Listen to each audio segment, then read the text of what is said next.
also want value. And value is not the same thing as low price. Value is the relationship between what customers pay and what they believe they receive. A customer may willingly pay more if he believes the quality is better, if he believes the service is better, if he believes the experience is better, if he believes the product lasts longer, or if he believes the brand can be trusted. This helps explain why certain brands continue to perform strongly despite economic pressures.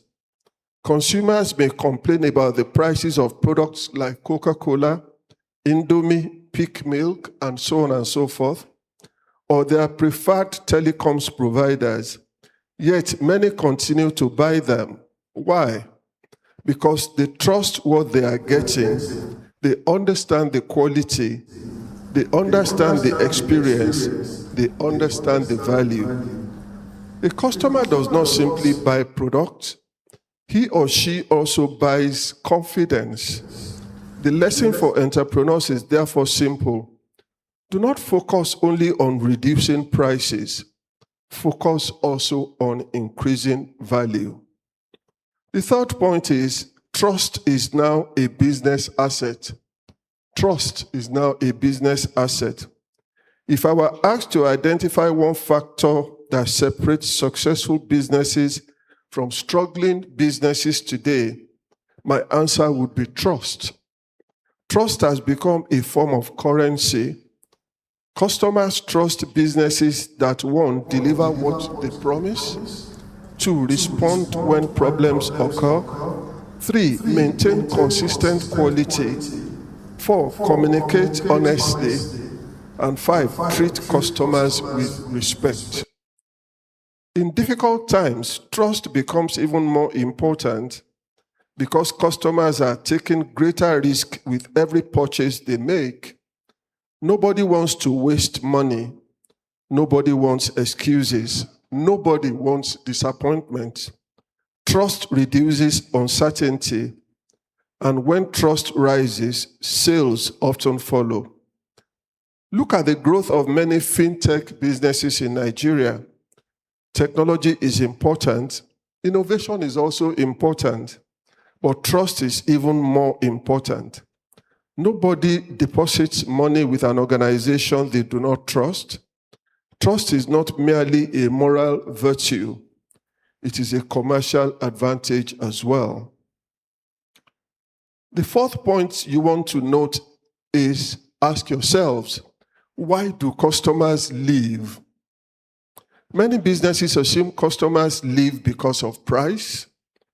Price is only one reason why customers leave. Customers also leave because they feel ignored. Customers leave because service quality declines. They leave because communication is poor. They leave because promises are not kept.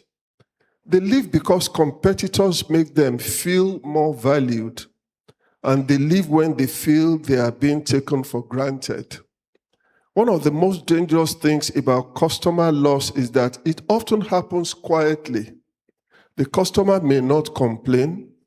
The customer does not always announce his departure. The customer simply disappears.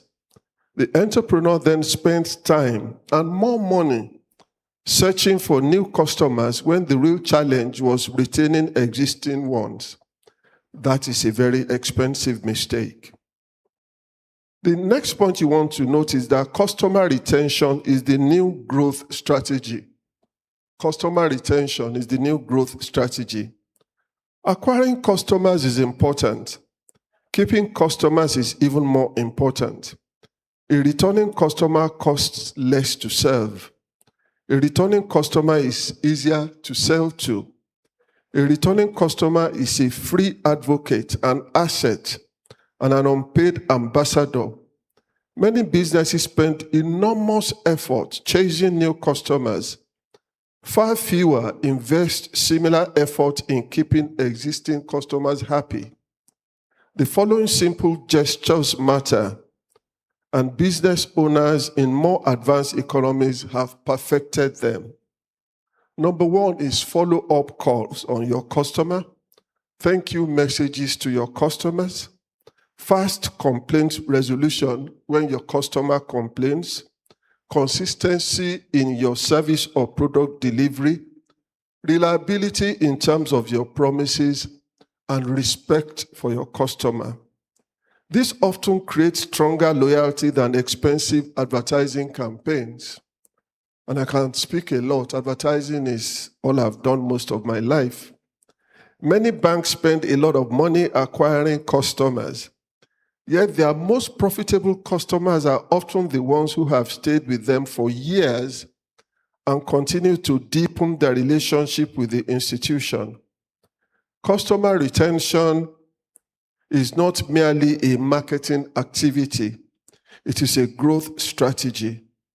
And I must alert especially our banks, the new fintech kids on the block, the OPAs of this world, the Money Point of this world, are doing this better than most of the established institutions, and they are winning new customers. I'd like to talk on market relevance in a changing world. Market relevance in a changing world. Another challenge facing businesses today is relevance. Markets change, technology changes, consumer expectations change. What worked 5 years ago may no longer work today. Businesses must therefore constantly ask themselves these questions. Number one, what has changed? Number two, what are customers worried about? 3, what are customers discussing? 4, what are customers spending on? 5, what are customers avoiding? And 6, what do customers really want at this point? The brands that survive are usually the brands that listen. Listening is one of the most understated skills in business. Too many businesses are busy talking. Problem is not too many brand owners and service providers are listening to their customers. 20 years ago, many organizations dismissed social media as a platform for young people. Today, social media influences purchasing decisions across virtually every demographic group. The market changed, the consumer changed. COVID-19 deepened the change. The successful businesses changed with them. Many years ago, I delivered a paper to the newspapers proprietors of Nigeria, in which I strongly advised them to invest in online versions, or else they would face a serious decline. I recall that one of them shouted, "Lulu, we reject it in the name of Jesus." While we all laughed, I had seen the trend and transition as major titles like the New York Times, Time Magazine, Newsweek, The Economist, and Co. began quietly investing in online versions.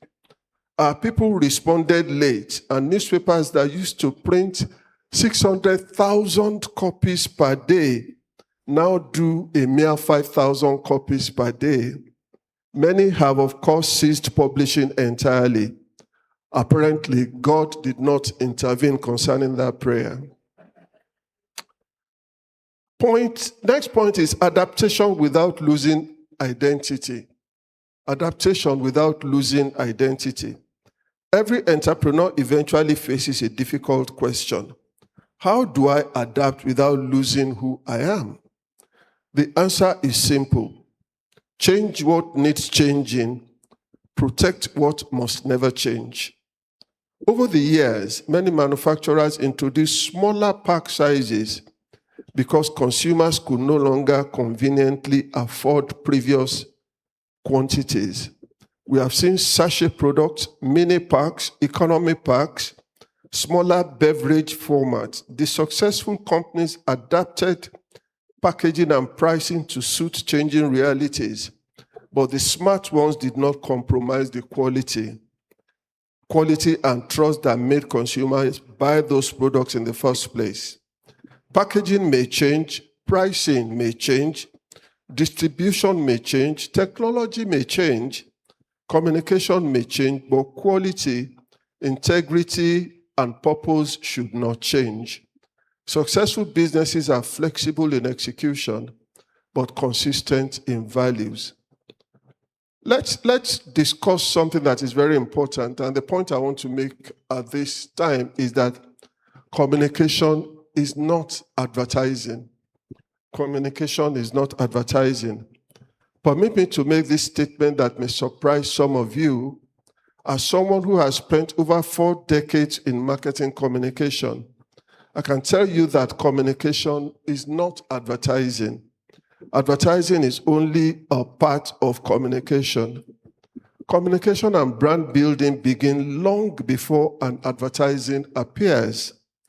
Your product communicates, your service communicates, your staff communicates, your reception area communicates, your delivery process communicates, the look and feel even of your delivery trucks communicate, your response time communicates, your receptionist style communicates, your pricing and invoicing communicate. Indeed, Shirley Lazarus, my former global chairman in Ogilvy Worldwide, said it so correctly in her much acclaimed definition of a brand. Hear what Shirley said. The brand is not just what you say it is. The brand is the totality of what the consumer experiences, from quality to taste, to packaging, to the retail environment, to line extensions, to ergonomics, to design and color, to sales promotions, to price, to corporate reputations and public relations, to the sales force and service experiences, to the delivery trucks, to word of mouth, to telemarketing scripts and receptionist style, to the way you answer the telephone, to prejudices and attitudes, to collective and individual memories, to history, scraps and straws that add up to a company's most valuable asset, a 360 degrees brand. Sadly, many organizations spend money on advertising their brand while simultaneously delivering poor customer experiences. The result, of course, is confusion and a waste of resources. We tell our clients all the time, customers believe what they experience more than what you tell them in advertising. In today's world, customer experience is often the most powerful form of communication. Now, let me speak directly to the young entrepreneurs. For the home run, let me offer a few practical lessons to the young entrepreneurs present here today. Number 1 is know your customer better than your competitors do. Solve real problems. Customers do not buy products. Customers buy solutions. Customers don't buy products. Customers buy solutions.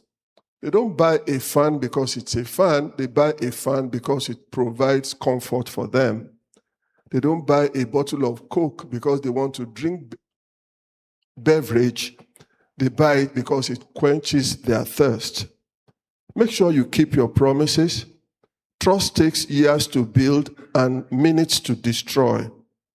Manage your reputation carefully.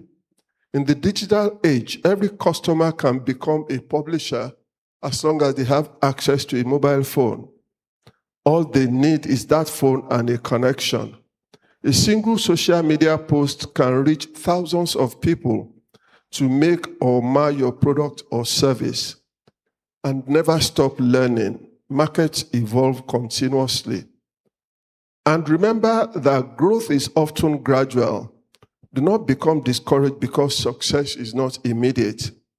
Many of today's strongest businesses started small, very small. Every young man wants to be a Dangote, wants to be a Razak Okoya, but forget they started small many, many years ago. When I joined Lintas as a young trainee several years ago, I could not have imagined the changes that technology, media, and consumer behavior would bring. Yet one lesson has remained constant throughout my career. Businesses that understand their customers outperform businesses that merely talk about their products. And finally, the legacy of entrepreneurship. Today, as we honor the memory and legacy associated with this lecture series, we must remember that entrepreneurship has never been about comfort. Entrepreneurs solve problems, entrepreneurs create value, entrepreneurs generate employment, entrepreneurs stimulate innovation, entrepreneurs strengthen communities. And let's remember, every difficult economy creates two groups of people: those who see only the problems and those who identify opportunities hidden within those problems. History consistently rewards the second group. The entrepreneurs who build the future are usually those who see possibility where others see obstacles. Let me conclude with this thought. The future belongs not necessarily to the biggest business, nor to the oldest business, nor even to the richest business. The future belongs to, one, businesses that understand their customers best, businesses that listen, businesses that adapt, businesses that create value, businesses that build trust, and businesses that remain relevant. Because in our economy, good or bad, customers ultimately decide who succeeds and who fails. And customers usually reward those who understand, respect, and serve them the best. It's why we say the customer is king. So as we continue here today, I encourage all of us to ask ourselves one simple question: do I truly understand my customer? Because the answer to that question may determine the future of your business. And so, to the AM Agoro family and organizers of this event, the chairman of the event, Alhaji Razak Okoya, the CBN governor, distinguished guests, ladies and gentlemen, thank you for inviting me, and thank you for listening. God bless you, and God bless Nigeria.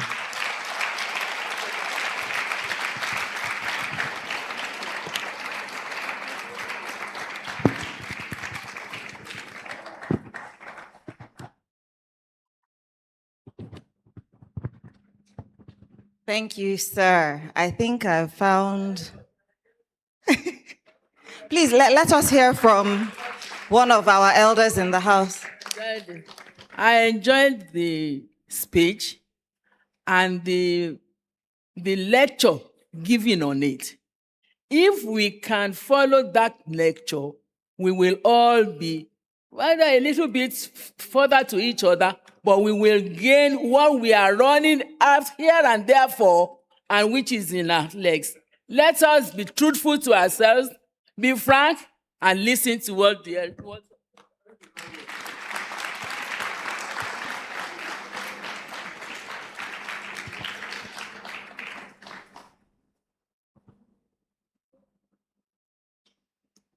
Thank you very much, Mr. Lolu Akinwumi. So from what we've gathered from the conversation, great ideas become even more valuable when they are examined from different perspectives. We have heard an insightful keynote address, and now we have the opportunity to broaden that conversation through a distinguished panel of professionals whose experiences span different sectors and industries. To guide that conversation, it is my pleasure to invite our lovely moderator, Mrs. Isabella Adediji. But before she comes up, I would like to read a short profile on Mrs. Adediji. Now, Mrs. Isabella Adediji is the founder of Yellow Tamarind Productions, and aside from founding Yellow Tamarind Productions, she's also an award-winning media entrepreneur, a Cambridge-educated media executive, and an Obama Foundation leader. Round of applause for Mrs. Adediji, please. She expertly merges strategic business communication with modern entertainment as a TV presenter, reality TV personality, podcaster, and digital creator. Known as the intelligent MC, Isabella uses her corporate background in Nestle Nigeria, entrepreneurial experience, and over a decade of MCing and moderating to anchor high-level summits and corporate events. She combines sharp entrepreneurial acumen with commanding TV and stage presence. Rather than simply hosting, she masterfully steers complex business conversations, as she will be doing today, deeply engaging and inspiring professional audiences. Please join me in welcoming Mrs. Isabella Adediji to the floor.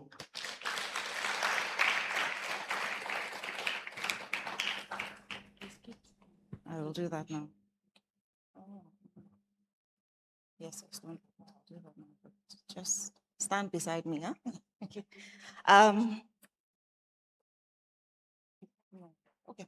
So I was too excited with Mr. Akiumi's talk. I forgot to lean into his presentation of recognition. So joining me up here will be the Vice Chairman of the Agoro Grandchildren's Association, VC2, Mr. Engineer Wale Agoro, the former PS of Lagos State Waterfront Infrastructure and Development.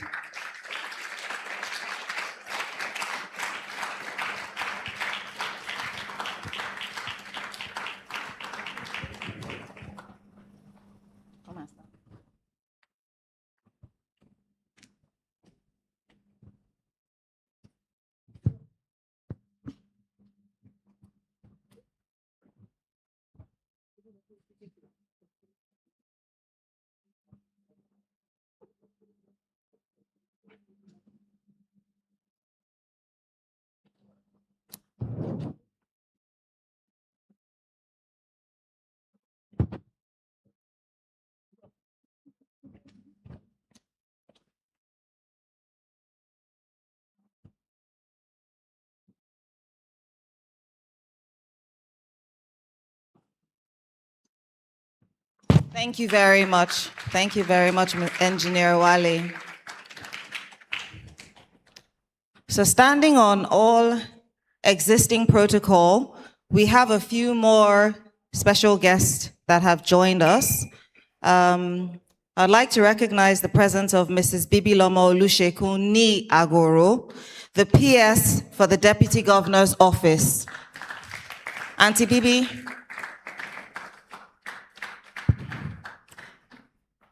Also, Princess Adeboko Oyekon Ismaila, the PS Ministry of Tourism, Arts and Culture.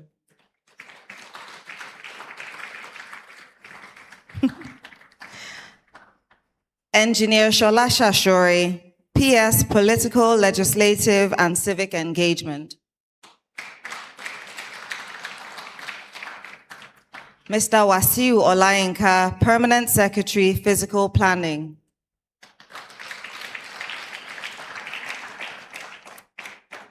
We also have Mrs. Sukomi Oyegbola, PS, Lagos State PS for Public Service Office. Thank you all very much for your presence here. I will now be re-inviting Mrs. Isabella Adediji as she introduces our 4 panelists.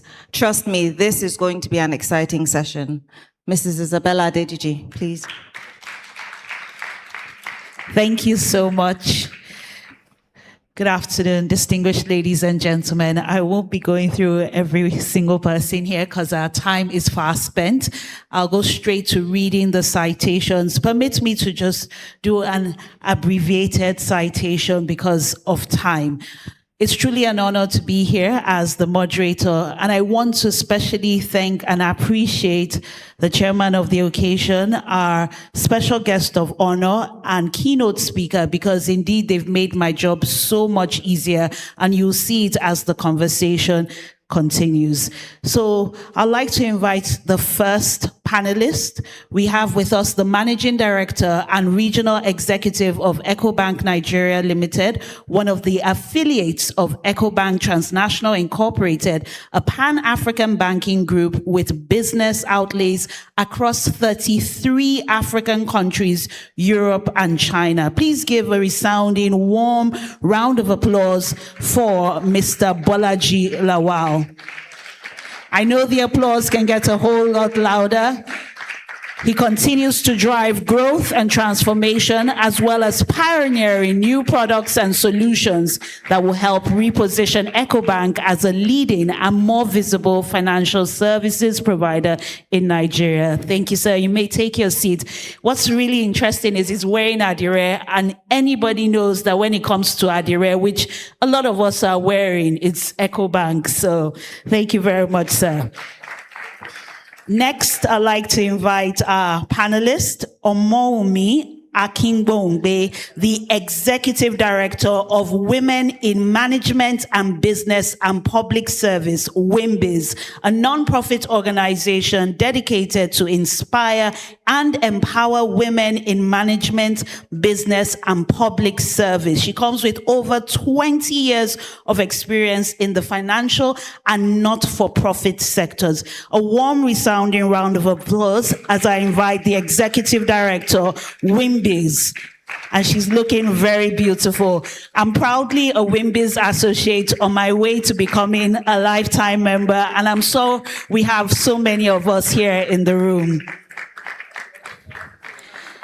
Next, we have the founder and CEO of Number, a licensed payments and banking technology company serving over 500,000 businesses across Nigeria, the Democratic Republic of Congo, and Canada.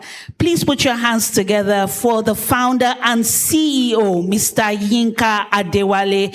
And it will interest you to know that Number processes more than $5 billion in payments every month and is building the financial operating system for African businesses to go global. So when they talk about the new kids on the blocks that are giving the traditional banks for a run for their money, they're referring to people like Mr. Yinka Adewale of Number.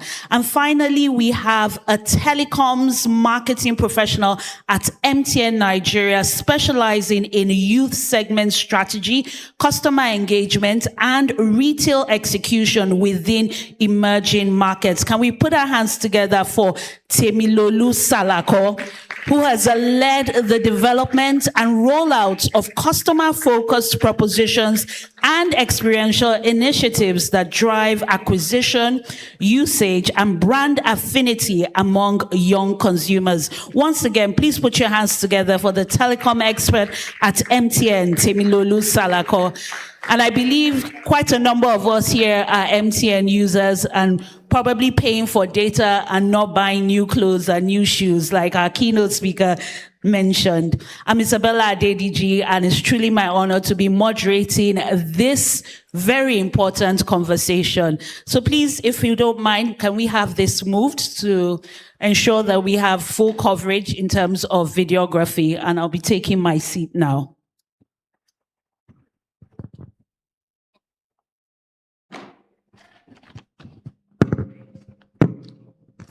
I'm looking at the time. I'm going to make this very interactive. So just about 2 or 3 questions.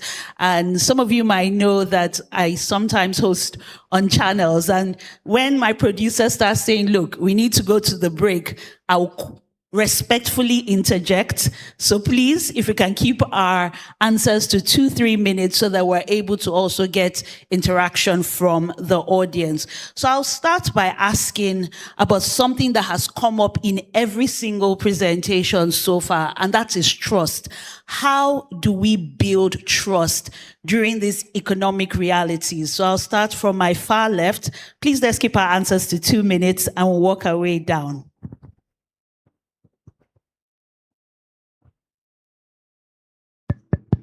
Good morning or good afternoon, everyone. Thanks for having me. It's an honor to be on the panel.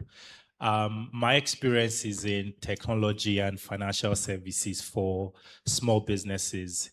In my line of business, trust starts with, I would say, regulators. You need to sort of have an approval to do what you do. So a good place to start is getting licenses. But interestingly, about a decade ago when I started, I couldn't afford those licenses. One of the first bank execs I actually spoke to was Mr. Bolaji Lawal. It's very interesting to be on this panel with him. He was at GT Bank at the time. But again, it's doing it the right way, knowing that even if you don't have the money to get the required licenses or the required stamp. So whether you are in food or whatever type of business, you need to stand either on the shoulders of giants or you need to go afford your licenses. I think that's a good start for me personally. Thank you for that answer. Indeed, we need to ensure we do things right by the book. Don't say because I'm a small business, I don't need NAFDAC, I don't need to get the necessary licenses. And I love how you touched on mentorship. We'll come to that later. Sir, over to you. Okay, good afternoon, everyone. And thank you for having us here. I think everything starts with people. You have to build a strong team with a common vision, empower them and train them. And from that, you would have consistency in terms of service delivery. You would have consistency in terms of customer experience. It's a difficult thing to achieve now, given the high turnover, but when we spend more time developing and empowering people and sharing that common vision, you would find that there will be consistency in terms of service delivery, consistency in terms of the way they interact with customers, and generally, the brand that you're trying to build, the trust elements will become stronger. Thank you for saying that. A lot of times, leaders want to keep everything to themselves instead of ensuring that all the team members are a part of that vision. So this is Sir telling us to get everyone involved and ensure that they're all carrying the vision. All right. Good afternoon, everyone, and thank you for having me, the organizers, and of course, everyone that here. But allow me to specially recognize and celebrate every entrepreneur in the house. I know the daily struggles and the daily faith. So, right to your question. Trust is built when your promise meets the reality. So, first is that, what are you promising? And is there an ambiguity in your promise? So let it be clear what exactly you're offering, what you're promising. And then when people experience you, interact with you, buy from you, they're actually meeting that promise as it has been captured. So that's the main foundation of building trust, when your promise aligns with the reality that your clients experience. Thank you. Very well said. Thank you for your contribution. And finally, Sorry, I think I have to borrow the mic. Okay, good afternoon, everybody, and thank you for having me.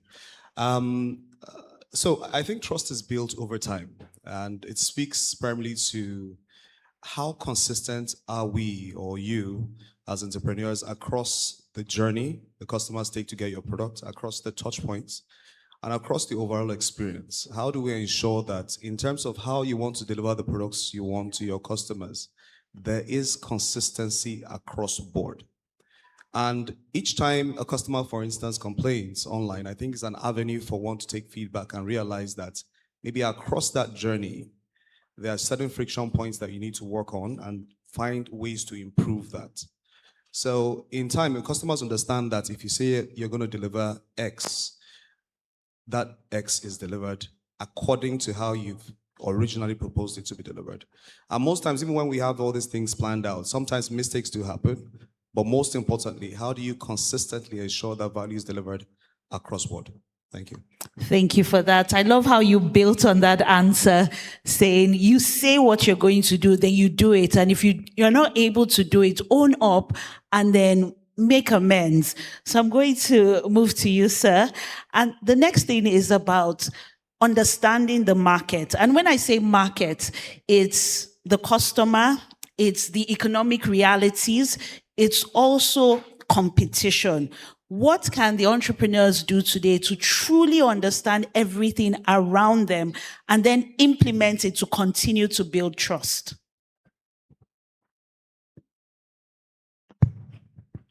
Okay, so for an entrepreneur, you have to invest in development, self-development, market development, and ultimately customer preferences.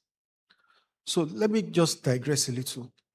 If you attend an exhibition as a vendor, I've attended and we've created so many trade fairs now. The first thing vendors do is to go around and check prices from their competitors, check quality, and go back and validate whatever they're offering. That's important. 2 is to ensure that you build a business that is customer focused, not internally focused. Then 3 is to ensure that you are on top of the changing trends. So, today now, there's something happening in Nigeria. We're becoming internally focused in the way we dress, the way we appear. Everything is becoming ethnic, starting from the young people. If you now invest in a business that brings in imported clothes, how would you compete?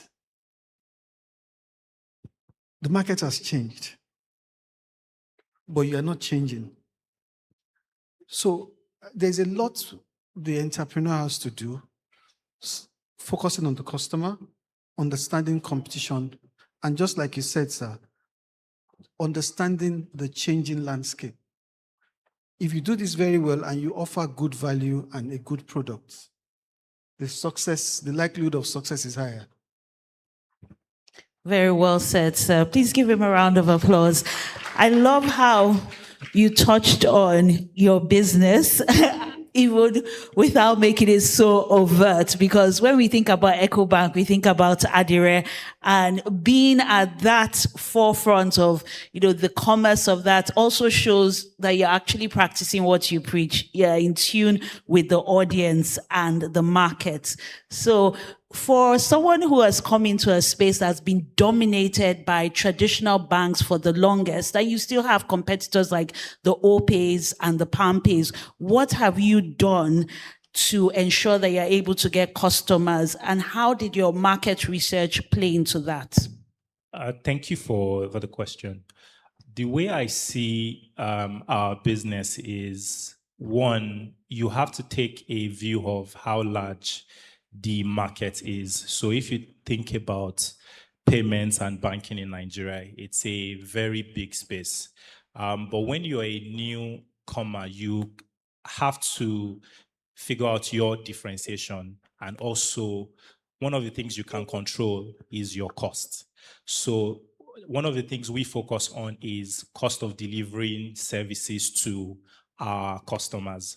For example, we serve over 500,000 active businesses on a monthly basis, but we only have one office, and we're also a distributed team across the world. Today, a lot of work is done on computers, messaging platforms like Slack that makes distributed work possible. So, but if you are a commercial bank, for example, obviously it's a different type of business that requires a different type of cost. So the way to become EcoBank is not to copy EcoBank, because EcoBank didn't start as what you see today. And I think that's the mistake a lot of entrepreneurs make. When you see a business that looks like what you're trying to create, you don't start by creating board of directors, and a lot of people call themselves CEOs. But if you don't have a group of executives, are you really a CEO? So you kind of have to start small. And like I said, when I wanted to start, I actually went to banks and went to them and say, support us. This is the insights we have. This is what you don't like to do. Let us go and do the work, and let's collaborate. So my answer in plain terms is, figuring out your differentiation, but also don't despise your days of little beginnings. Don't despise your days of little beginnings. Again, you touched on the mentorship thing too, being able to go to the forerunners. And we're all here today because of the legacy of the late A.M. Agoro. And we're still learning. We're learning from the children, the grandchildren, the great-grandchildren. So please don't feel that you know everything. There's a place for knowledge sharing and mentorship. And when I think about WIMBIZ, I always think about just how committed it is to inspiring, educating, empowering.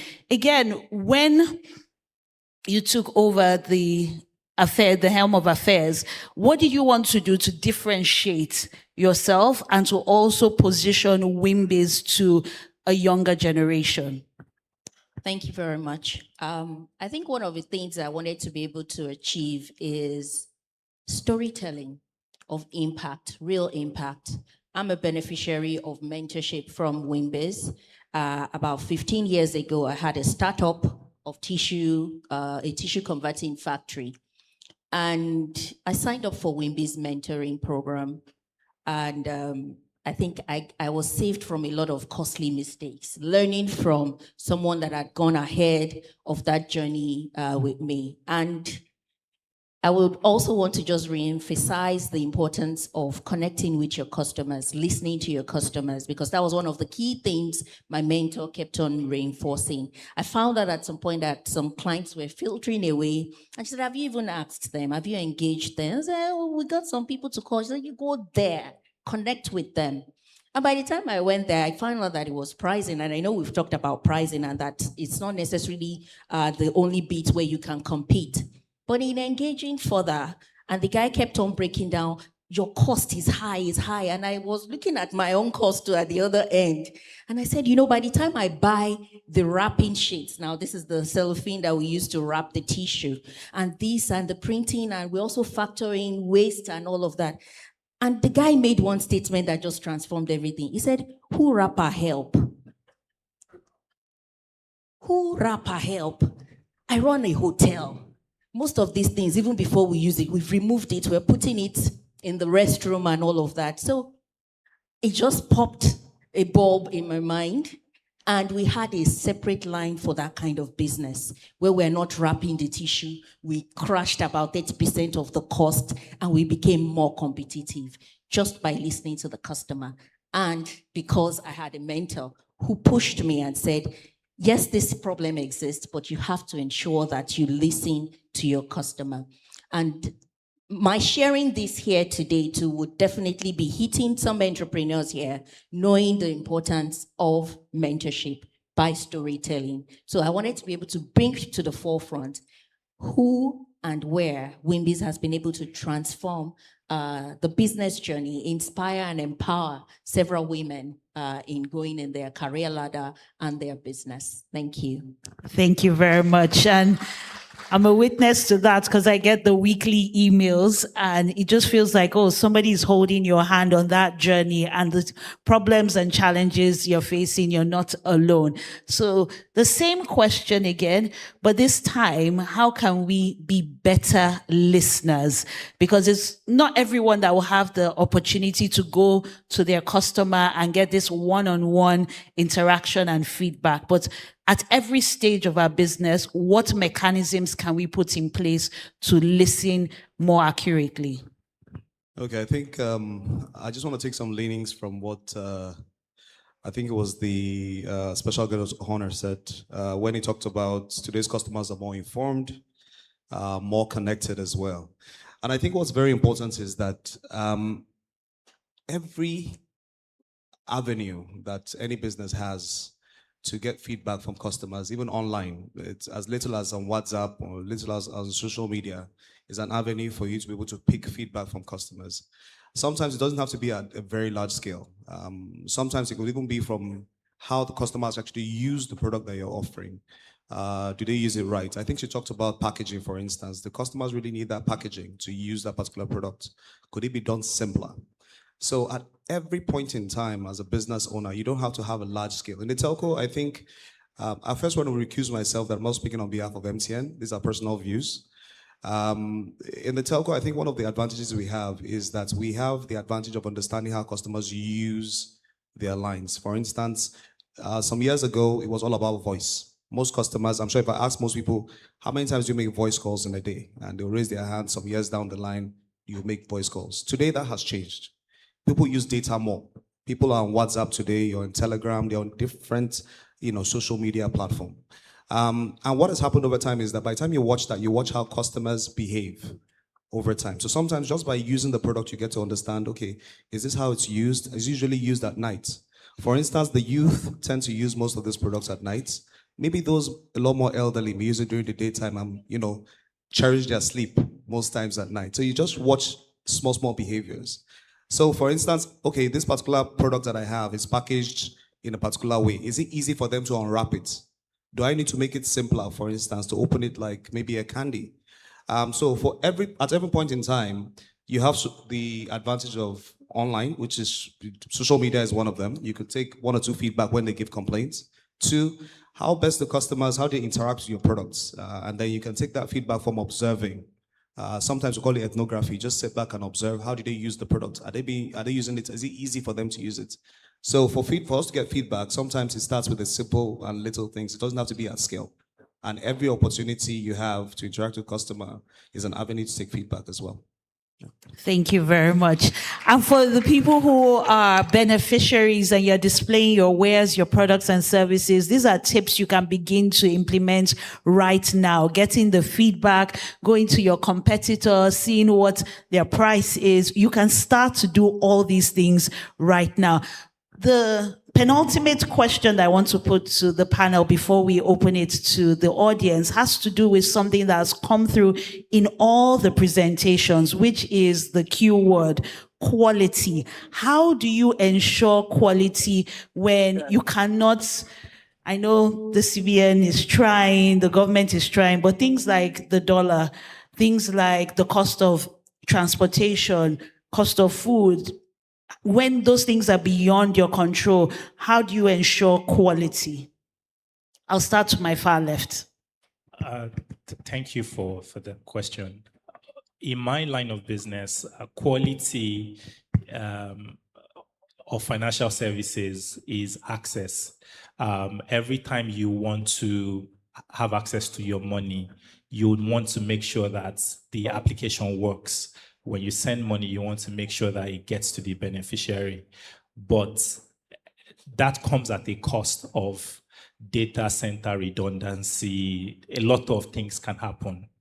But as my panelist on the other hand from MTN said, different sort of customers, if you look at your data as a business and you see what traffic looks like, for example, during the day versus during the night, looking into your data helps you dimension how you manage your investments. Obviously, quality in a landscape where things are getting more expensive, inflation is higher, things get more expensive. But I think, one, not to compromise on quality, one has to rethink one's business model. Some of it might not necessarily be just reducing your pricing. Some of it might be creating different tiers of the service such that you're able to capture more value. Because the challenge is that if you keep reducing your cost, there's a bare minimum you can't go beyond, where you can't reduce your cost to greatness. At the end of the day, you have to also make better margins to be able to increase quality. So what I have done over the years is to always segment customers into different tiers and adjust the business model and pricing for each of those segments, such that the more we are able to generate more margin, we're able to almost subsidize, I would say, the long tail of the customer base by focusing on higher margins. So my answer would be, ultimately, one of the things to do is rethinking the business model such that you can optimize pricing, making more money, and then using that to keep investing in R&D and quality of your product. Thank you very much. So some of you might need to go back to your businesses and say, you know what, like to say the sachet thing, this is for this segment, while we'll get money from the premium segment and we'll be able to subsidize. Now, for banking, where if you look at EcoBank, it's something that a lot of us grew up, at least in the 90s. That's I can always remember that song. And we've seen new entrants come in. How do you continue to differentiate yourself as a Pan-African bank and also seeing new mergers and new entrants like the fintechs to stay relevant and still provide quality? Okay, so I'm going to answer it in two ways. Just to support his statement, every business should now be a technology-first company. With technology and digital, as opposed to analog, you can reduce cost. So there are a couple of things that most companies are doing now. They're investing in AI. But they'll just read about agentic AI. So with agentic AI, you can have bots trained to do customer service, to do resolution, to do account opening, all the basic routine analog activities. If you program the bots very well, some people call it RPA, some people call it natural language processing. If you train the bots very well, they will do practically what individuals can do. You would have consistency in terms of quality of service, and over time, you reduce your cost significantly. So that's one initiative. Then, like you see in America, in all over the world, everybody is investing in self-service. So you go to the airport, you don't see anybody to talk to. You just go to the kiosk and you check in on your own and you do everything. So when you're faced with high cost, the thinking is to see how technology can solve routine processes and activities at a much lower cost. And you would achieve consistency and higher quality at times, as opposed to individuals. So that's one. Two is the business in Nigeria still presents a huge opportunity. We all talk about banking penetration, but think about it from a different perspective. What percentage of cash is in the banking of financial system? It's still less than 10%. So if your competition is cash, you can still accumulate 15, 20, 30%. So there's enough business for number, there's enough business for the fintechs, and there's enough business for the traditional banks. It's just a mindset thing. What we have to do is to build on our strengths. What we want to focus on is to deepen international trade across Africa, to deepen acquiring and payments and collections across Africa, to help small businesses scale, to be leaders in trade finance across Africa, within Nigeria. And ultimately, we will grow doing that. And other people will focus on retail, others will focus on corporate banking. We are trying to rebrand to focus on areas that we can offer good service and be consistent. So we're not necessarily competing because the market is actually way, way bigger than what individual players can take advantage of. Thank you for saying that, because a lot of people think that they have to go after their competitors' clients. Meanwhile, there are so many people out there that have not even experienced either product. So let's look at the market in its entirety. I'll move to you now when it comes to quality. As a nonprofit that works with people in business, women in business, and in management, and the nonprofit, what are some issues you've seen that continue to reoccur when it comes to quality, and how can they be overcome?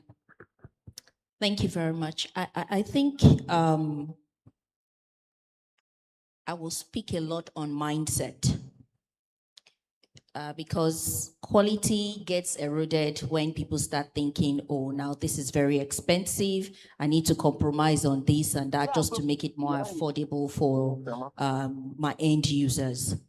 But with the right mindset, especially as an entrepreneur, you will recognize that in tough situations like this, tough economies like this, there are opportunities within.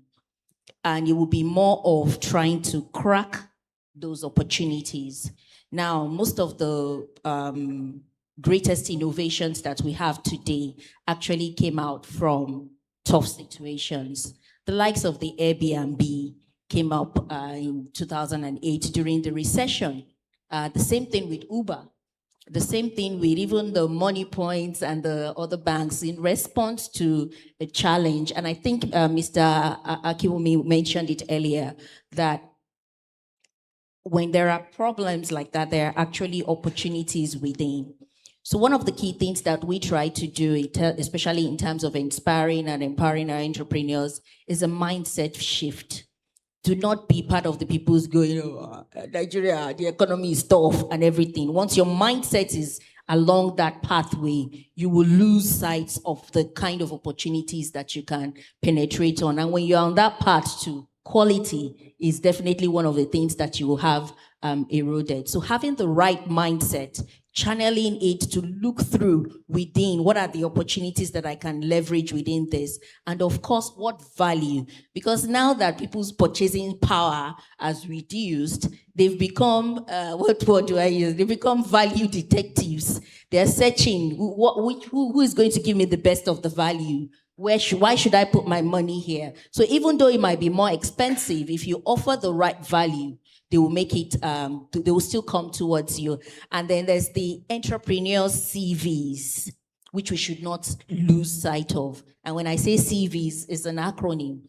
The C's now is your customer service. How do you make people feel when they still interact with you?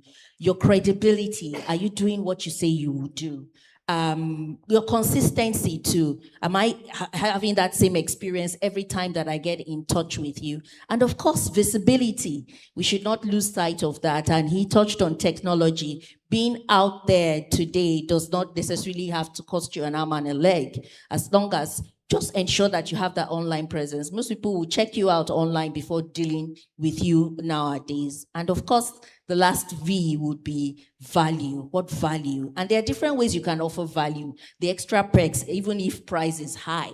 I can give this to you, free delivery. Oh, free consultation comes with this. There are so many other perks that you can add without compromising on value. So please do not forget your CVs as an entrepreneur, your customer service, your credibility, your consistency, visibility, and of course, the value that you're offering. Thank you. Thank you very much. And finally, when it comes to differentiating and understanding the market to truly deliver on that value, what would you be doing? And what would you advise them to do? Well, I think I'll just advise marketing wins at the first instance. You can generate demand at the first instance, but I think trust wins the second, the third, even at the 10th time. And at the end of the day, I think it's all about what was your brand promise from the onset. And I will touch a bit on the issue of quality. I think some entrepreneurs have the impression that quality speaks to expensive. They are two different things. So sometimes quality could just be very functional. It depends on the kind of customers you are, dealing with. Some customers want it very functional. I want water to quench my thirst, and they want it as pure water. Some other customers may say, I want water in a bottle, and I don't mind at whatever expense. That's how I want it. And the first thing an entrepreneur should know is that first understand who your customer is. If your customers are functional, that sachet water you're doing, make sure the sachet water works well, and delivers the value that is functional for the customer you're dealing with. If your customer maybe a lot more mid or high tier and want it in a particular bottle, and you think you can scale at that level, then you now start considering, okay, for me to do this, there are extra costs and additional costs that may come to it. But most importantly is to understand what you have at the onset as what solution are you trying to offer. If it's simply functional and he wants pure water, and that's what you're doing. Another thing I must also mention is at the point where you're thinking of that business, sometimes some entrepreneurs want to save the whole world, which means I'm launching this now within maybe a small environment in, say, Okoko, and all of a sudden I'm thinking of the whole of Lagos. And I'm borrowing leanings from what Mr. Lulu Akumi talked about when he talked about growth is gradual. So sometimes work within the niche of where you operate and grow gradually. If you're doing something functional within that environment, start there. If you want to scale, then you start looking at the macros, and if possible, how do I also get financing? Is it also profitable for me to be able to expand? Those are the things I just want to mention. Thanks. Thank you for that. You can't talk about value without talking about quality. The two of them go hand in hand. My final question, and please, I'll just appeal to my panelists to just keep it at 2 minutes so we can take questions from the audience, has to do with sustainability and legacy. I mean, let's look at the special guest of honor, our chairman, and also our keynote speaker.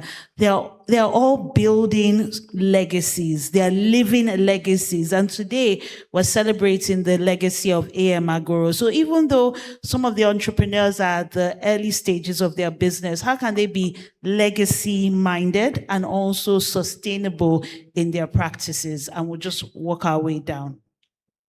Okay, on that, I think the very obvious one is the venture itself has to be sustainable, which can happen by the business generating certain cash flows.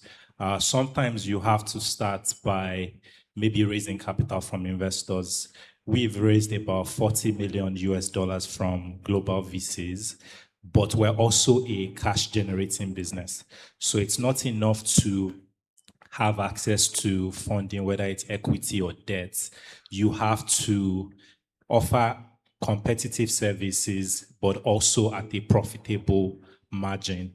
And I think that that is not easily learned as an entrepreneur. Sometimes you start by passion, and then you're very passionate about the service you're offering, but passion isn't enough to sustain a generation. It has to go beyond passion into building an institution that runs with or without its founder, that requires, like, as Mr. Bolaji said, building a team around you that can also outlive your legacy. And so my advice to most entrepreneurs is always, what is the unit economics of this service you're providing? What does it cost you to offer that service? And how can you make sure you keep customers coming back, making enough money to keep that business innovating? And the reason why that's important is because there are cycles. So if, let's say you are a fashion business and no one is maybe wearing imported products, but you don't have enough money to go into other sectors, you would probably dive from that type of economic cycle. So I would always say that capital itself helps you, but making money sustainable helps you stay in business. But beyond the money, you need to then build a team.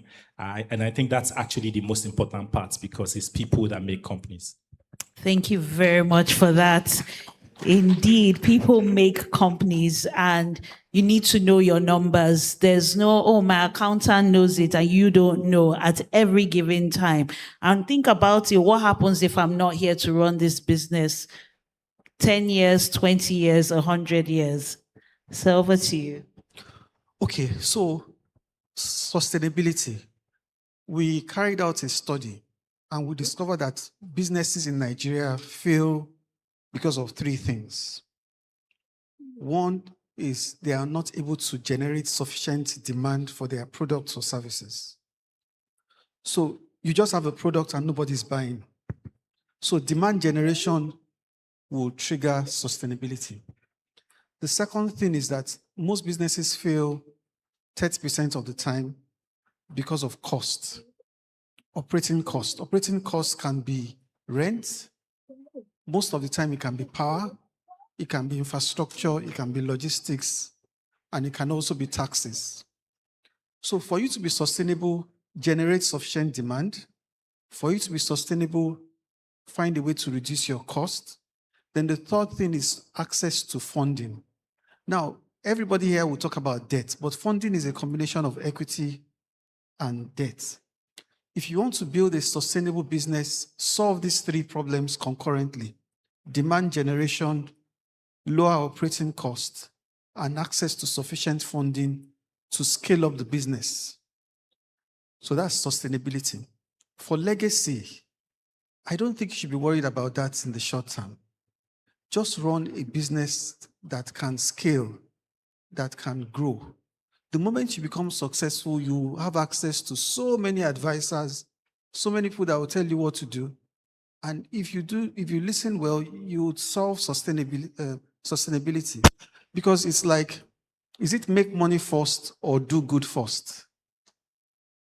If you don't make money enough, you won't think about sustainability and all that.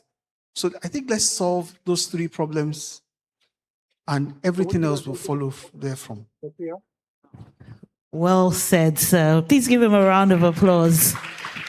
I know a lot of us know that we need to reduce our operating costs and we need to also position ourselves to be able to get the funding that we need. I'll move to you now. And again, when we're thinking about sustainability, we're thinking about legacy. And I also want to touch on something that's unique to your experience being in WIMBIZ. A lot of times, businesses might think, let me not hire a woman because tomorrow she's going to get pregnant, she's going to have a child, she's going to take time off, and it's going to cost the business.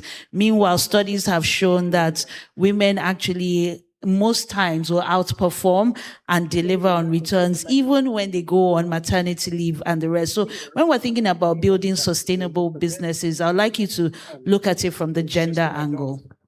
Thank you so much. That one is one area we're very passionate about. And we talk about having a balanced workforce from the pool of employees to the executive management, even to the board. And this is not a tokenism kind of thing. It's more of smart business. Try not to go to my local language now, where they said all of us cannot be gathered and think in one direction. And because of the way we are wired, male, female, our thinking pathway is definitely different. And that's how we get the balance. What a man would see, sometimes a woman wouldn't see. What a woman would see, sometimes a man would not see. The kind of insights that you would even have as a leader, as a woman, would definitely differ from what a man would see. So having both gender, especially at the decision-making table, is very key to your sustainability as an organization. And we've seen this play out in several spaces, in the small scale, medium scale, and the large scale. And we see more businesses thriving because they have a more gender balanced board or leadership decisions. So it helps to avoid the blind spots where they might be focused on let's generate demand and all of that. Another gender might be more focused on let's be able to focus on the team internally, making this happen. And these are the things that we can face. And issues that are peculiar to women might not be something a man can speak to. When a suggestion was made at some point, like, oh, why don't we even have lactation room in the workplace?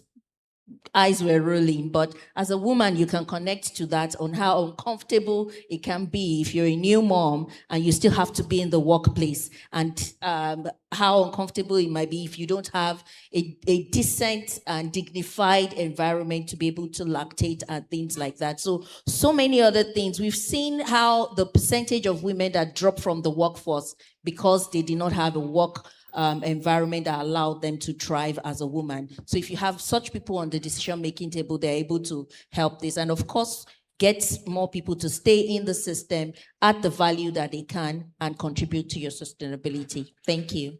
Thank you very much. And finally, please, if we're going to applaud, I know we can do it well.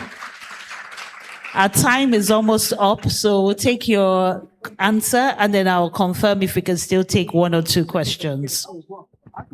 Okay, I think the first thing is What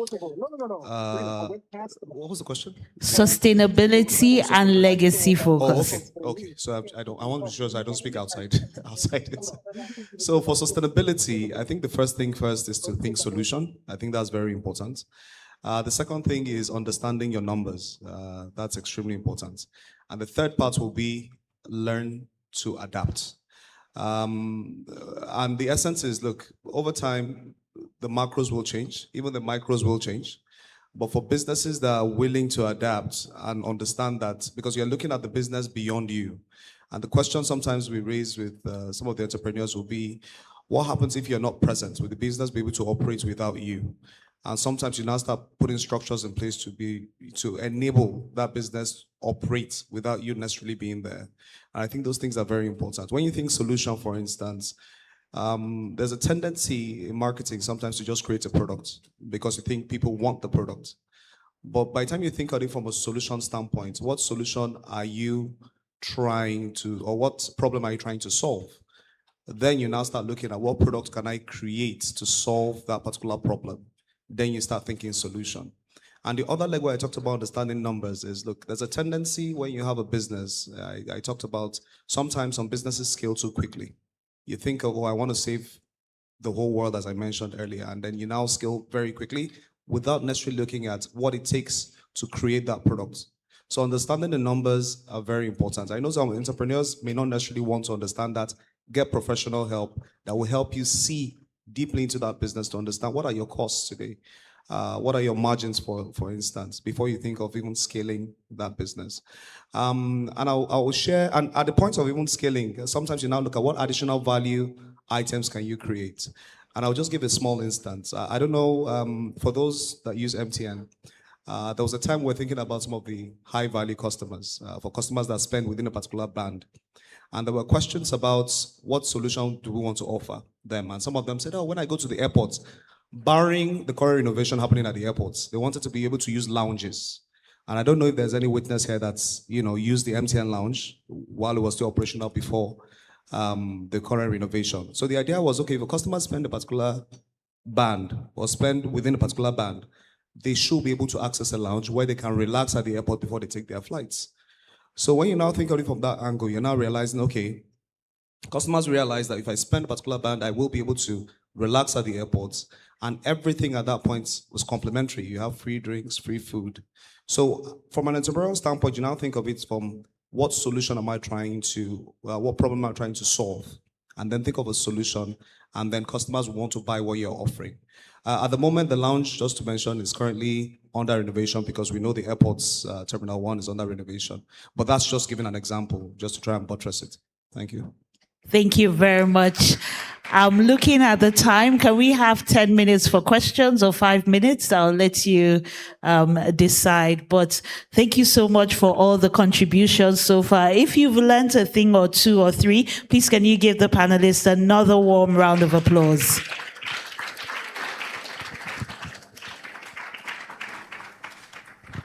Hello, everyone. Before we take the questions, I would like to use this opportunity to quickly recognize Chief Tajuddin